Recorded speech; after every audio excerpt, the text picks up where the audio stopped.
మావిగన్ కాస్త మావి గొంత అవుతుందేమో. సరిగ్గా వెటకారంగానే ఉంటది. ఇది అమరావతి ప్రకటన చేసిన వెంటనే ఆ 29 గ్రామాలకే పరిమితం చేస్తున్నారు, మీరు ప్రజలను మోసం చేస్తున్నారు అని ఉంటే జగన్ కింగ్ అయ్యేవాడు. విజయవాడ గుంటూరుని ఎందుకు కలపట్లేదని నిలదీయాలి. విజయవాడ గుంటూరు మచిలీపట్నం కూడా కలపాలనుకున్నాం మేము అని చెప్పడంలో కూడా తప్పులేదు. అది తనున్నగా అసలు ఆ ప్రయత్నం చేయాల. అది ఇక్కడ మైనస్. దానికి ఆ 3 కలిపి మావిగన్ అని పేరు పెట్టడం మాత్రం వెటకారం. పట్టాదారు పాస్బుక్ల మీద జగన్ బొమ్మ వేసుకోవడానికి దీనికి పెద్ద తేడా ఏం లేదు.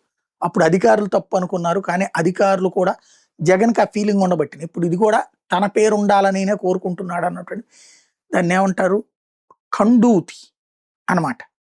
అందుకోసమే చేస్తుంది. ఇప్పుడు దాంట్లో మామూలుగా అయితే సిఆర్డీఏ పరిధి అంటే ఒకప్పుడు మా విజిటిఎం కూడా విజయవాడ, గుంటూరు, తెనాలి, మంగళగిరి పట్టణాభివృద్ధి సంస్థ. ఆ పట్టణాలు ఏమైనా అభివృద్ధి చెందినాయి అంటే ఉడా వల్ల ఏమి అభివృద్ధి చెందల. ఉడా మాత్రం ఆ పట్టణాల వల్ల డబ్బులు సంపాదించుకుంది అంతే. ఏమన్నా కొత్తగా ఏమన్నా మారిపోయినాయా? మామూలుగా రెగ్యులర్ మార్పు తప్పించి ఏం లేదు. పోనీ అదనంగా మౌలిక వస్తువులు ఏమైనా ఎరగదీసి కల్పించారా మంగళగిరికి, తెనాలికి? ఇప్పుడు కల్పిస్తున్నారు. అది లోకేష్ గెలిచాడు కాబట్టి. తెనాలకి ఏం లేదు, మామూలుగా కల్పించేటటువంటి వస్తువులు తప్పి. ఇప్పుడు వీళ్ళు మొన్న జగన్ మావిగన్ అన్నాడు కదా, మచిలీపట్నం, విజయవాడ, గుంటూరు అన్నటువంటి.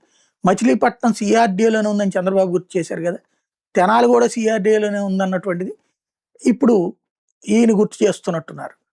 తెనాలి కూడా మావిగన్లో ఉందంటున్నారు. అప్పుడు మచిలీపట్నంలో మా, విజయవాడలో వి, గుంటూరులో గన్, తెనాల్లో తే తీసుకుంటే అప్పుడు మావి గుంతే అవుతుందేమో, లేకపోతే మావి గుంత అని పెడతారేమో, లేకపోతే గొంతే అని పెట్టాల్సి వస్తుందేమో. కాబట్టి పేర్లు అనవసరపు ఆ వెటకారాన్ని తగ్గించుకుంటే బెటరు. దానివల్ల అమరావతికి వ్యతిరేకమనే కాదు, రాజధాని మార్చేసేటటువంటి వ్యక్తిని జగన్ మీద భయం పెరుగుతుంది.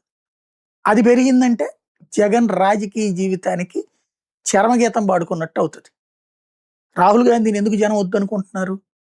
అతనికి బుర్ర లేదు, ఏది పడితే అది మాట్లాడతాడు, ఆలోచన లేదు అన్నటువంటి. అలాంటి పరిస్థితి మోడీనితో చూసినప్పుడు వచ్చింది. జగన్తో చూసినప్పుడు బాబు ఇంతకుముందు కీతాగా కనిపించాడు. ఇప్పుడు బాబు పవను బీజేపీలతో కలిసి ఒక బలమైన శక్తిగా కనబడుతున్నప్పుడు ఎత్తుకి పై ఎత్తేయాలి తప్పించి, ఆ ఎత్తుకి పై ఎత్తేసే క్రమంలో మనం చులకన కాకూడదన్నటువంటి ఒక ప్రాథమిక సూత్రం మిస్ అవుతున్నదేమో చెక్ చేసుకోవాల్సింది వైసీపీ.